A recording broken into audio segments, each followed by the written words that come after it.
Bienvenue dans le débat de France 24. Il avait délibérément placé la barre haut en choisissant le cadre fastueux du château de Versailles pour s'exprimer pour la deuxième année d'affilée devant les parlementaires réunis en congrès. Une pression supplémentaire pour un président de plus en plus contesté dans les sondages. Et au terme d'une heure et quart d'un discours dense, Emmanuel Macron a fixé le cap pour l'année à venir. Extrait. La priorité de l'année qui vient est simple. Nous devons construire l'État-providence du XXIe siècle. Faire croire à cet égard que nous voudrions supprimer les pensions de réversion est une rumeur malsaine visant à faire peur.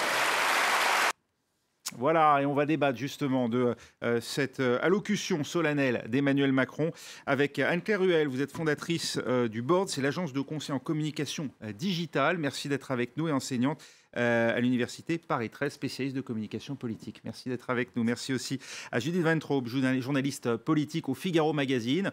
Roselyne Fèvre du service politique de France 24 et Frédéric Dabi, directeur général adjoint de l'IFOP. Merci d'être avec nous. Un exercice donc auquel s'est prêté Emmanuel Macron pour la deuxième fois, l'adresse donc aux parlementaires. C'est une pratique qui est courante au Royaume-Uni ou aux États-Unis, mais qui reste assez inédite ici en France. Comment s'est-il tiré de cet exercice, Roselyne Fèvre, vous qui l'avez suivi? Écoutez, le président était fidèle, on va dire, à lui-même. Alors, il a rectifié un peu le tir, à mon avis, quand il a parlé d'humilité. Il s'est voulu humble mais résolu. Mais qui va y croire à cette humilité, puisqu'il a l'habitude de montrer le contraire. Il ne suffit pas de souligner la modestie de son sort pour en réalité en faire applaudir la grandeur. Donc, en tout cas, il s'est dit humble pour lui-même, mais pas pour la France, qu'il continue, parce qu'il s'accroche dans le fond à ses fondamentaux, et ses fondamentaux, c'est devenir et rester, non pas une puissance moyenne comme voulait qu'elle soit, comme Valéry Giscard d'Estaing, mais une France forte en économie, qui réconcilie, on l'a entendu aussi, le modèle social français. Et il l'a dit à un moment, il peut y avoir un modèle social et un modèle économique. On peut être d'accord ou pas, mais c'est son fameux en même temps. Et puis, il a fait aussi un dégagement. Alors, il y avait un peu, là, c'était un mélange de Bourdieu et de libéralisme sur le fameux déterminisme. Il dit, et ça, c'est toute la complexité d'Emmanuel Macron, l'idée toujours d'émancipation. Donc, il y a des inégalités en France, bien sûr, elles progressent, il le dit. Il y a une inégalité de revenus, mais il y a aussi une inégalité de destin, et ça c'est le déterminisme, et c'est en cela que voilà, il flatte à la fois le côté sociologue Bourdieu qui n'était pas vraiment de son bord, et puis ce libéralisme auquel il continue de s'accrocher, parce que quand il parle des entreprises, il dit il faut protéger les salariés, mais il faut aussi protéger les entreprises, parce que les entreprises, ce sont elles qui font vivre un pays, et la croissance des entreprises, quand elles marchent, elles engagent. On va l'entendre justement sur cette question, la politique pour les entreprises, qui n'est pas, dans la bouche d'Emmanuel Macron, une politique des riches. Écoutez. Une politique pour les entreprises, ce n'est pas une politique pour les riches, c'est une politique pour toute la nation, une politique pour l'emploi, une politique pour les services publics, une politique pour ceux qui restent en marge, faute de travail et faute de revenus. Judith Weintraub, mon sens, c'est un peu comme le sparadrap du capitaine Haddock. Il a du mal à se départir de cette image de président des riches. Il a voulu beaucoup, comme le disait Roselyne Fèvre, désamorcer les critiques, en tout cas dans la première partie de cette allocution. Il a sans doute lu les sondages, et on les évoquera dans un instant avec Frédéric Dabi, qui montrent une présidence perçue comme arrogante par certains Français aujourd'hui. Oui, effectivement, dans toute la première partie, il a voulu rectifier son image, en se disant humble, mais effectivement l'humilité c'est comme la modestie, il vaut mieux que ce soit les autres qui vous trouvent modeste que vous-même, c'est plus crédible. Et puis surtout, tout en voulant riposter à la critique président des riches, il n'a absolument rien cédé sur le fond et sur sa stratégie. Pour faire court, Emmanuel Macron est convaincu que quand l'emploi va, tout va. Et de ça découle absolument toute sa politique. Et quand il parle des inégalités de destin, il prend soin de répondre aussi à ceux qui lui trouvent qu'il n'a pas assez musclé sa jambe gauche, sa jambe sociale. Je fais plus de social en dédoublant les classes de CP dans les zones difficiles que par n'importe quel dispositif d'aide. Donc, il est dans une autre logique. Il conserve sa logique à lui et je n'ai vu vraiment aucune concession à cette idée qu'il faudrait contrebalancer une politique favorable à l'investissement et aux entreprises par une politique sociale traditionnelle. Pas de virage social à venir, c'est ce qu'il faut retenir, Anne-Claire Oui, je Ruel. crois qu'il n'y a pas de virage social à venir. J'ai l'impression que c'est ce qu'il faut retenir. C'est-à-dire que si on regarde sur l'aspect communication, effectivement, le social a concerné 80% du discours. Oui. L'État-providence, on l'a entendu, qui était annoncé déjà d'ailleurs par l'Élysée comme un point clé du discours, avant même que Emmanuel Macron le prononce. Est-ce qu'il nous a donné la définition de cet État-providence ? J'ai pas l'impression. Est-ce qu'il nous a donné la définition du capitalisme populaire ? J'ai pas non plus l'impression de ça. Donc j'ai l'impression que plutôt que c'était un exercice pour corriger le style présidentiel. Il était taxé d'être un petit peu arrogant sur l'injustice sociale qui ressort au travers des sondages de Frédéric. Mais en fait, c'était juste pour contrer des traits d'image. La mise en forme du programme, on le voit, effectivement, elle va rester telle qu'elle. Et ce sont les résultats surtout qui se font attendre. Et c'est ça qui le met à péril actuellement. Donc, plutôt que le président de en même temps, j'ai l'impression que c'est plutôt devenu le président de l'oxymore. C'est-à-dire qu'on a vraiment, les phrases se sont ramassées, on a l'impression que les propositions se sont réduites avec un jeu de clair-obscur comme ça, et la réunion de concepts qui sont très, très, très antinomiques. Il prend le risque, Frédéric David, de brouiller son message à travers une allocution comme celle-là aujourd'hui, ou au contraire, est-ce qu'il a clarifié les choses ? Alors déjà, il faut parler de l'impact de cette intervention à 15h pendant les vacances. Il n'y a pas eu de fan... Avant une demi-finale. Il n'y a pas eu de fan zone, je pense, ceux qui ont vu des Français écouter le président. Déjà, on a un point de comparaison. C'était juillet 2017, où malgré une attente très très forte, peu de Français avaient parlé de cette intervention. C'était la veille du discours de politique générale du Premier ministre. Ils en avaient moins parlé que le discours de politique générale, qui était quelque chose de plus connu et de plus attendu des Français. Et puis, on sait très bien qu'une intervention, aussi brillante soit-elle, ne change pas une situation d'impopularité ou de popularité, parce que je trouve qu'on est un petit peu... c'est vous qui êtes sévère, vous un avez petit noté... peu sévère. On est un petit peu sévère sur, déjà, sa popularité. Il n'y a pas encore de défiance massive. On n'est plus...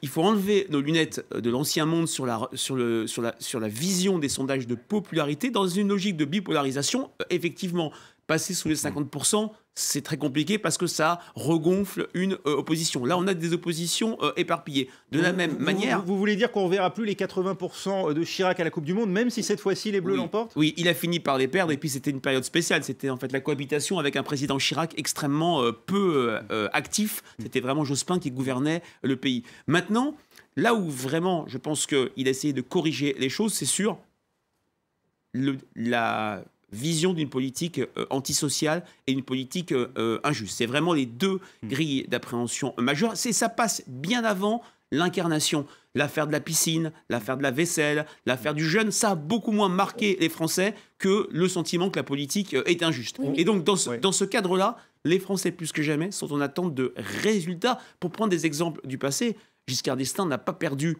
la présidentielle de 81 parce qu'il était jugé arrogant monarque, mais parce qu'il y avait un chomage très élevé, une envie de gauche quand même, et mais une là, inflation. Il dit le temps est long. Les Français lui laissent un peu plus de temps que ses deux prédécesseurs. Et de toute façon, je voudrais juste rajouter que même si les sondages baissent, en réalité, personne n'en profite. Voilà, il n'y a pas de réceptacle. C'est très très intéressant par rapport à la période passée. On est juste sur ce chiffre que vous allez d'ailleurs nous commenter. Alors, ça, on va passer ensuite le carnet de notes sorti hier dans le journal du dimanche par les Français, que vous avez d'ailleurs commenté, de votre institut IFOP. Mais aujourd'hui, on a ce sondage Kantar-Sofres qui montre que 32% des Français font confiance à Emmanuel Macron. C'est seulement 5 points de plus que ce qu'avait François Hollande à la même période, 14 mois après son élection, qui était lui tombé dans des abîmes d'impopularité. On n'avait jamais vu ça. Ça veut dire qu'il y a quand même une zone de danger pour Emmanuel Macron. Il y a une zone de danger. C'est jamais agréable pour un président de la République d'être dans une impopularité. Mais pareil, on n'est pas, ce que dit Frédéric est vrai,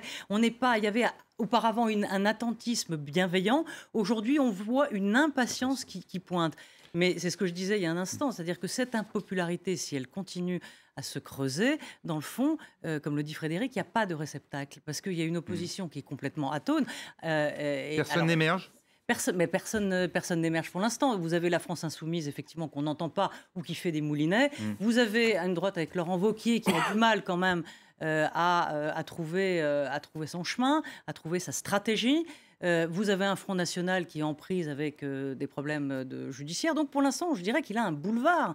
Et il en profite. Il en profite et cette impopularité, elle ne lui fait sans doute pas plaisir, mais comme le disait aussi Judith, il s'accroche à ses fondamentaux, même s'il a mis de l'eau dans son vin, c'est-à-dire que voilà, il baisse un peu le ton.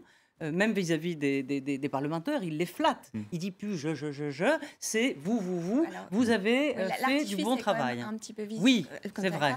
Mais bon, c'est ce qu'on attend, c'est ce qu'ils attendaient. Effectivement. Et pour revenir sur peut-être la cote de confiance, la cote d'amour pour ce président, finalement, pour vous rejoindre, si on prend un peu de champ, c'est exactement le même écueil que Nicolas Sarkozy, qui avait fait l'hyper-présidence et qui avait construit toute sa communication sur le sujet. C'était pas finalement audible. François Hollande et le président normal, ça s'est aussi finalement effondré.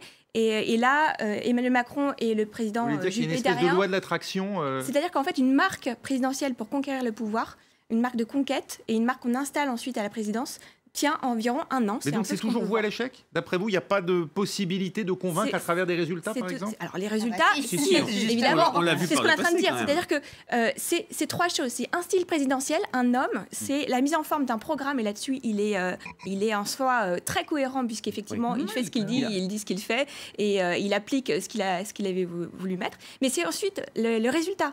Et il y a une forme de diachronie, c'est ce que vous disiez, c'est-à-dire que on est dans l'immédiateté, les résultats se font attendre, et c'est ça que... Oui, mais soyons sérieux, est-ce qu'on peut avoir des résultats au bout d'un an?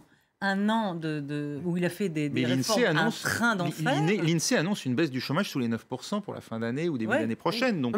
Donc, le déficit est repassé sous les... Ce sont peut-être pas ses résultats à lui, c'est peut-être aussi le héritage de la présidence. Et des premiers mois de croissance. Le problème réside dans le décalage mécanique entre, par exemple, une augmentation de la CSG pour les retraités qui est immédiate. Qui est perçue tout de suite. Et dont les gens qui en sont victimes ressentent tout de suite le choc. Et puis, un recul du chômage. On n'est pas dans les mêmes séquences, on n'est pas dans les mêmes temps. Et c'est ça qui est très compliqué. Et étant donné la densité du programme qu'il a annoncé pour l'an prochain, soit parce qu'il n'a pas fait les réformes qu'il avait promises pour cette année. Il y a eu des reports aussi. Il y a eu des reports, et pauvreté, notamment par exemple, des reports sur les sujets sociaux. Mais ce qui nous fait une année 2019 avec la pauvreté, le chômage, l'assurance maladie et la dépendance. L'audiovisuel en plus. Oui. Sans compter l'audiovisuel, sans compter une formule assez curieuse d'ailleurs qu'il a employée, c'est la baisse de la hausse continue des dépenses publiques. Diminution de la hausse des dépenses publiques. Ça nous rappelle Michel Sapin avec la baisse de la hausse du chômage. Donc il y a vraiment des sujets lourds qui sont devant lui, sur lesquels il n'est pas assuré, pas plus hier avant son discours qu'aujourd'hui qu'il l'a prononcé, du soutien de la totalité de sa majorité. Parce que rappelons-nous qu'autant sur la SNCF et même sur la réforme du marché du travail, il y a eu quelques grincements mineurs, mais en gros, En Marche a suivi. Mais sur ces sujets sociaux, l'unité sera un combat. Mais il fait une mise en même s'il n'y a pas de frondeur. Je suis d'accord avec Judith. Enfin, je pense qu'il a quand même, pendant ce discours, martelé ses points forts. C'est tout. C'est-à-dire, comme c'est ce que Judith, pensent aussi les Français. Parce qu'on va voir quand même la manière dont les Français notent les différents aspects de sa politique. On va revoir ça parce que vous allez nous le commenter sur le chômage. Et donc, parce que c'est aussi un critère d'efficacité. C'est ce qu'a mis en avant Emmanuel Macron. Pour l'instant, il est en dessous de la moyenne pour les Français. Alors, c'est intéressant, ce sondage, parce que ça résume beaucoup de choses. Déjà, même si on est dans le Nouveau Monde, il y a une vraie continuité avec ces deux prédécesseurs, mieux jugés sur la scène internationale que sur la scène intérieure. On avait cette dichotomie pour Nicolas Sarkozy, voire pour François Hollande, qui avait plutôt des bons résultats de ce point de vue-là. Ce qui est assez intéressant, c'est la modernisation de la France, où il a un score un peu supérieur à la moyenne, mais de plus en plus. Les Français, dans nos enquêtes qualitatives, nous disent oui, c'est certes, le pays se transforme. Certes, il y a un changement, mais on n'en voit pas les bénéfices, ou bien ne sous-bodore pas que ces bénéfices ne seront réservés qu'aux premiers de cordée. Et par contre, ce qui est plutôt encourageant pour lui, c'est que l'équation électorale macronienne, les ingrédients de sa réussite électorale sont toujours là. Dans cette enquête, là, on a le chiffre global. Il a des scores très élevés chez les sympathisants d'En Marche. Et sur 3 domaines sur 5, il a une moyenne assez appréciable, aussi bien à droite que chez les sympathisants du Parti socialiste. Donc, on a cette idée d'opposition. Il chute à droite, mais c'est intéressant également. Il n'a pas chuté à cause de la CSG chez les personnes âgées, plutôt marquée à droite, mais sur les craintes les pensions de reversion. Et là, il a essayé de tordre le cou à cette vraie fausse réforme. Pas supprimé, bien sûr. Et sur l'immigration. Et de ce point de vue-là, d'ailleurs, sur l'immigration, le discours qu'il a tenu tout à l'heure est intéressant parce qu'il a utilisé à dessein un vocabulaire qui est tout à fait, à mon avis, déplacé, en parlant des pays qui veulent la déportation. Des migrants dont on ne voudrait pas chez soi. C'est vraiment un gage donné à la gauche de la gauche, c'est presque un langage des no-borders. Oui. Même s'il a quand même parlé d'insécurité culturelle, ce qui était aussi une des premières fois. Il a été relativement équilibré là-dessus. La mauvaise note sur la maîtrise de l'immigration, ça corrobore le fait que c'est un enjeu que les Français voient monter de plus en plus. L'Aquarius a joué ? Oui, et surtout... On parlait des résultats. S'il y a un domaine sur lequel les Français voient une impuissance européenne et par là une impuissance française, c'est justement la question de la maîtrise de l'immigration. Et un discours qui n'est pas toujours clair parce que la France officiellement ne veut pas accueillir de migrants ou de réfugiés d'autres pays européens. Elle en accueille de l'Aquarius, mais elle n'en fait pas une politique générale. On a du mal à voir. Le tout sur fond de déni de réalité, parce que quand Emmanuel Macron nous dit la crise migratoire est finie, maintenant on est face à une crise politique, là il heurte le ressenti des 3/4 de la population. En plus des contradictions que vous venez de soulever, ça explique que sur ce sujet-là, il ne soit absolument pas crédible. Alors, ce n'est pas en rajoutant du vocabulaire emprunté aux périodes les plus noires de notre histoire que ça va s'arranger. Alors, on a un président, en tout cas, qui aujourd'hui donc annonce qu'il veut amender la Constitution pour pouvoir, l'année prochaine, dans ce nouvel exercice donc, démocratique, écouter et répondre aux parlementaires. Écoutez. Le Parlement ainsi rénové aura le pouvoir de mener, avec le gouvernement, des échanges plus constructifs, car l'esprit de dialogue et d'écoute nous est essentiel. Et j'entends qu'on fait les pires reproches, souvent par facilité, à cette procédure. C'est pourquoi j'ai demandé au gouvernement de déposer dès cette semaine un amendement au projet de loi constitutionnelle qui permettra que lors du prochain congrès, je puisse rester non seulement pour vous écouter, mais pour pouvoir vous répondre. C'est une bonne idée, Anne-Claire Ruel. Est-ce que ce qui, au départ, était une idée qui pouvait sembler louable de Nicolas Sarkozy en 2008, disons, de faire se rencontrer ces deux pouvoirs, l'exécutif et le législatif, ne finissent par virer à la foire d'empoigne? Si on imagine l'an prochain, Jean-Luc Mélenchon apostropher le chef de l'État en disant aujourd'hui qu'il ne voulait pas admirer Macron Ier, ce qu'il pourra lui dire en face l'année prochaine. Surtout qu'Emmanuel Macron est connu pour ses discours fleuves, donc là ça va durer 18 heures. Je pense que ça va être assez un calvaire pour les journalistes politiques. Il a bien affronté Louis Plenel, donc effectivement. Il peut affronter. Oui, mais on est dans un système qui est un peu un entre-deux. Il y a un syncrétisme en fait, entre une forme de discours de l'État de l'Union qui serait quelque chose de très anglo-saxon, et puis nos rituels très monarchiques qu'on aime effectivement sur le côté très républicain. Et voilà, ce syncrétisme est un savant mélange. Surtout sur le droit de réponse, c'était une proposition qui avait été faite, en fait, qui avait été formulée par certaines parties de l'opposition, et qui avait été rejetée. Et même un député En Marche. Rejeté quelques semaines avant. Donc c'est assez habile en termes de communication pour désamorcer les critiques, et on espère que ça soit entendu et repris, évidemment, dans les médias. Mais sur la forme, effectivement, c'est quelque chose qui avait été proposé. C'est-à-dire qu'à l'origine, mais d'ailleurs c'est pour ça que Nicolas Sarkozy avait introduit cette disposition dans la révision constitutionnelle, Nicolas Sarkozy voulait en fait que le président puisse s'adresser à l'Assemblée nationale et au Sénat. Il avait une version encore plus développée de l'exercice, et puis c'est le Congrès qui avait décidé que ça suffisait bien de faire les deux ensemble. Il n'y a pas un côté gadget? Ça sert vraiment à quelque chose? Écoutez, dès lors que le pouvoir, en fait, est incarné et exercé principalement, sinon exclusivement, par Emmanuel Macron, c'est normal que, s'agissant d'un dispositif qui vise à permettre au président de rendre compte, c'est ce que Nicolas Sarkozy disait, c'est exactement l'expression qu'Emmanuel Macron a reprise pendant la campagne. Il veut rendre compte à la représentation nationale. C'est normal que s'engage un dialogue avec questions-réponses. Et je trouve de mauvaise foi, d'ailleurs, les gens qui, après avoir réclamé à corps et à cri qu'ils ne soient pas obligés d'écouter et que le président s'en aille alors qu'il est s'en plaignent aujourd'hui en disant qu'il efface complètement. Ça fait du Premier ministre un collaborateur? Je pense que les Français ne se posent pas du tout la question comme cela. On est, si je puis dire, sur de l'entre-soi total, puisqu'il y a quelque chose, il y a une sorte de loi de l'opinion qui fait que les Français ne s'intéressent que ce qui les concerne directement. Transportons-nous, il y a 1 an, on ne parlait que de la loi de moralisation politique. Hein. À ce moment-là, en juillet 2017, les Français n'ont pas du tout accroché. Ils voient ça comme un signe d'entre-soi, de déconnexion entre les représentants et les représentés. Alors, une question sur le droit de réponse suite au discours du Congrès qui se passerait un lundi au mois de juillet à 15h, dans un contexte où, malheureusement, j'ai envie de le dire, la scène parlementaire n'est pas une scène très visible par Mais c'est les l'objectif, Français. parce que là, qui est touché, évidemment, ce sont les commentateurs qui vont colorer l'opinion dans les jours à suivre pour analyser. Voilà. Et aussi, effectivement. et les spécialistes et les gens suravertis, surinformés, qui vont effectivement se renseigner là-dessus. Mais en creux, ça témoigne quand même c'est exactement ce que disait Judith, c'est-à-dire qu'il y a une forme d'hyper-présidence. Vous avez Emmanuel Macron qui écrit l'évangile à la place de ses apôtres. On s'interroge sur justement qui sont les personnes qui vont border son champ politique.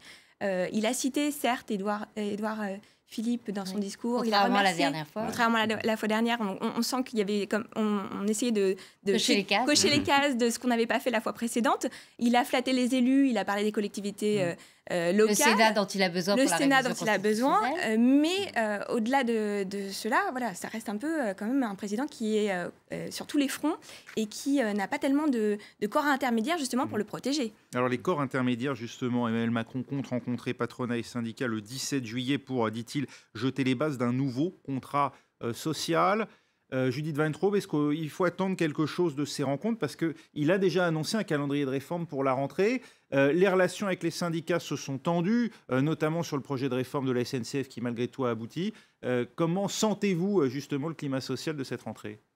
Oui, les relations avec les syndicats se sont tendues autour de la réforme de la SNCF, et notamment avec les syndicats réformistes que Muriel Pénicaud, la ministre du Travail, avait réussi à se concilier, en fait, pendant sa réforme du marché du travail. Là, on a une vraie dégradation, et en général avec tous les corps intermédiaires, que ce soit les syndicats, les élus des collectivités territoriales qui ne veulent plus entendre parler d'Emmanuel Macron. Et pourtant, ce ne sont pas des opposants systématiques. Je pense à François Baroin, le président de l'AMF, le président des départements, Hervé Morin, qui n'est pas président des régions, et Dominique Bussereau. Il annonce d'ailleurs un redéploiement de l'État. Alors, on n'en connaît pas les contours parce qu'il veut aussi réduire la dépense publique. Donc, ça semble un petit peu... Il veut réduire la hausse de la dépense publique. Oui. J'attends de voir ça. Oui, non, mais c'est surtout que les sujets que j'ai cités avec les partenaires sociaux sont tous explosifs. Sur l'assurance chômage, il a dit très peu de choses. Le peu qu'il a dit, en gros, c'est qu'elle devait constituer une incitation à la reprise du travail. Donc ça a un sens en français. Ça veut dire indemnité dégressive.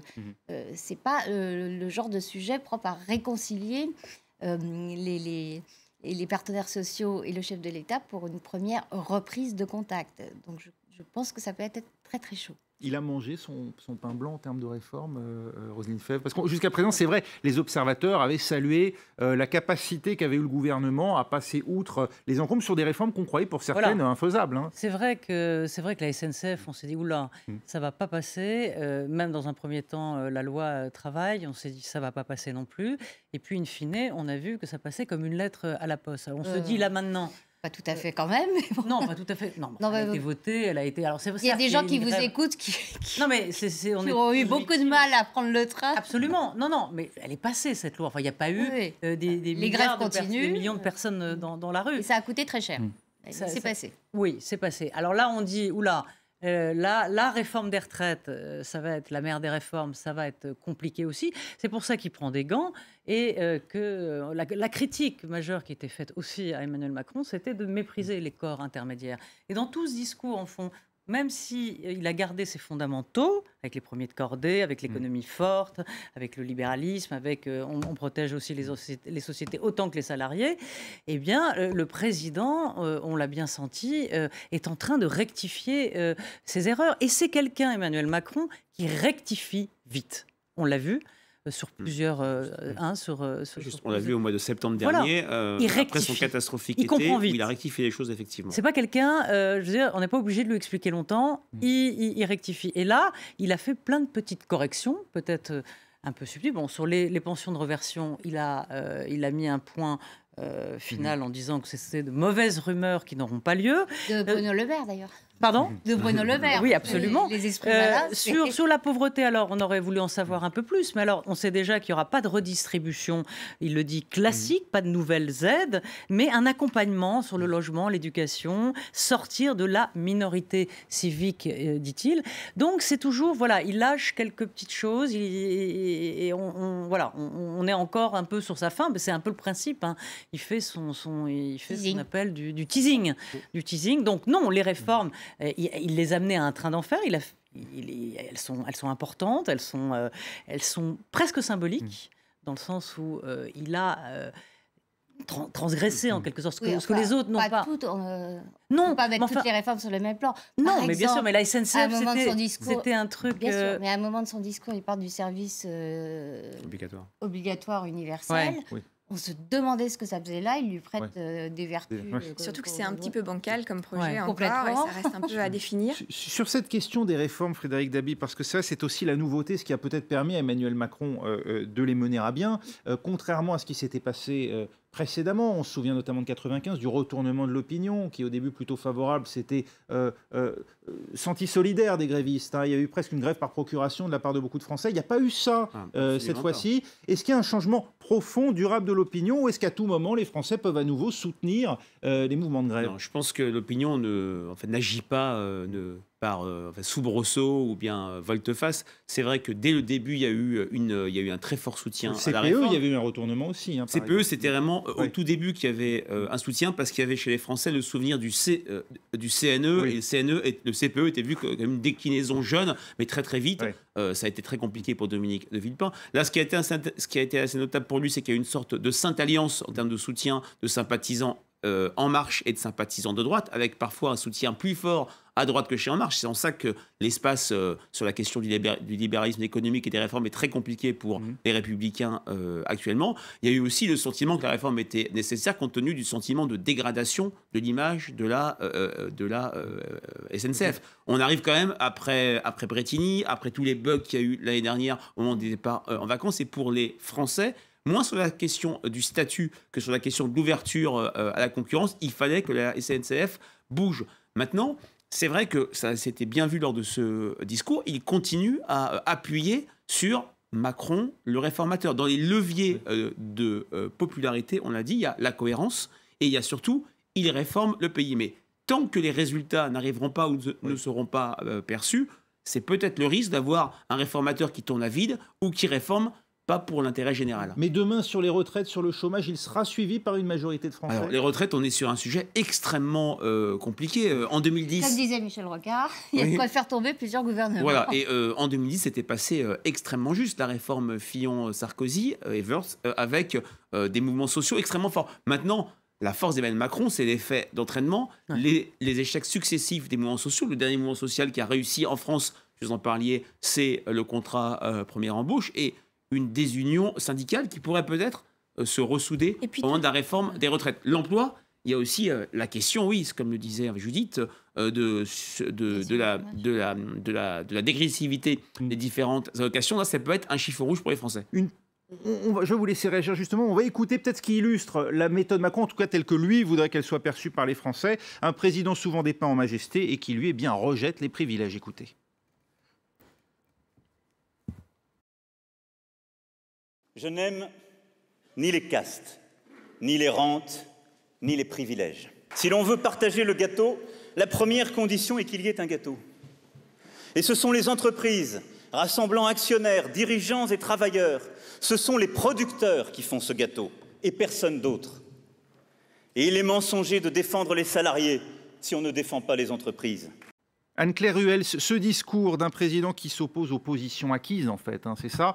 Est-ce que c'est compréhensible, bien sûr par les économistes et les journalistes, mais par les Français dans leur ensemble? Ça se joue à petites touches et encore une fois, ce discours ne va pas changer l'état de l'opinion, ça c'est certain. Il va essayer de rectifier ce qu'on disait à petite voilà, petite touche comme un tableau impressionniste, de dire qu'effectivement, il n'est pas un monarque, c'est une réponse aux critiques qui sont amenées. C'est une double réponse. C'est à la fois l'image que lui renvoie aux Français, mais aussi la politique qu'il cherche à mettre en œuvre. Effectivement, mais encore une fois, c'est un axe entre le style, la mise en œuvre des résultats et les résultats tangibles et concrets qui arrivent. Et pour l'instant, il est un petit peu critiqué sur le style. Arriveront peut-être, voilà. C'est tout le Il est problème. critiqué sur le style. Il met effectivement le pouvoir réformateur est là et il est reconnu comme tel, mais les résultats voilà, sont encore attendus.